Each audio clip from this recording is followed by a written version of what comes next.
في نص المحيط الاطلسي في منطقة شكلها عادي جدا على الخريطة، لكن اي حد يدخلها ممكن ما يخرجش منها تاني. مراكب وطيارات وجنود كلهم اختفوا فجأة كأن الارض بلعتهم. والمكان ده هو مثلث برمودا.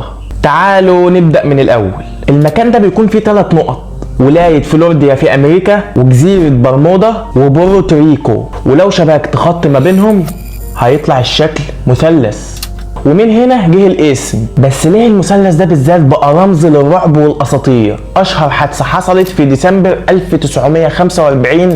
5 طيارات تدريب امريكية خرجوا في رحلة عادية جدا، وقائد المهمة كان طيار متمرس واسمه تشارلز تايلور. وهم في التدريب حصلت مفاجأة. البوصلة اللي بيعرفوا هم رايحين فين وجايين منين اتلخبطت، الطيارات تاهت. اخر رسالة من الطيارين كانت: البحر شكله مش طبيعي، مش قادرين نلاقي اتجاهنا. وبعدها الصمت كامل، اختفوا كلهم.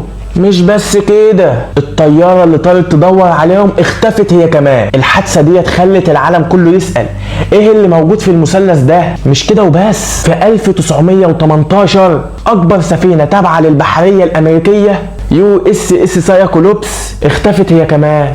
السفينة دي كان عليها اكتر من 3000 بحار وما لاقوش اي اثر ليهم. من وقتها بدأت القصص تتراكم: مركب تعطل فجأة، طيارات تختفي، ناس تبلغ عن ضباب غريب او ضوء مش مفهوم.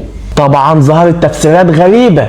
في ناس قالت ان الفضائيين بيخطفوا بشر من هناك، وفي ناس تانية قالت دي بوابة لعالم تاني او مدخل لأطلانتس المدينة الاسطورية الغارقة. وفيه اللي قال المثلث ده ملعون من زمان. لكن العلماء حاولوا يفسروا الموضوع ده بالعقل. قالوا ان المنطقة ديت بتسرب غاز ميثان بيتسرب من قاع البحر، لما بيطلع بيعمل فقاعات ضخمة تحت السفن فتفقد توازنها وتغرق بسرعة. وفي امواج بتيجي فجأة من غير حتى انذار، ممكن تبتلع اي سفينة. والجو هناك مقلوب جدا، عواصف قوية وضباب واعاصير.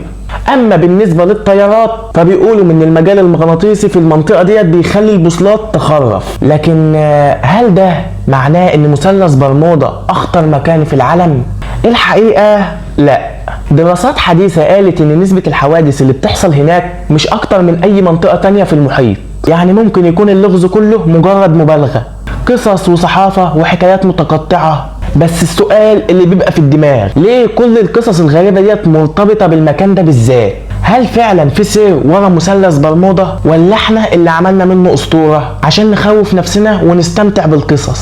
انا هسيب الحكم ليكم، بس خليني اسألك الاول: لو جالك فرصة في يوم تكون قائد سفينة وهتعدي من فوق مثلث برمودا، هل هتعملها ولا هتغير طريقك؟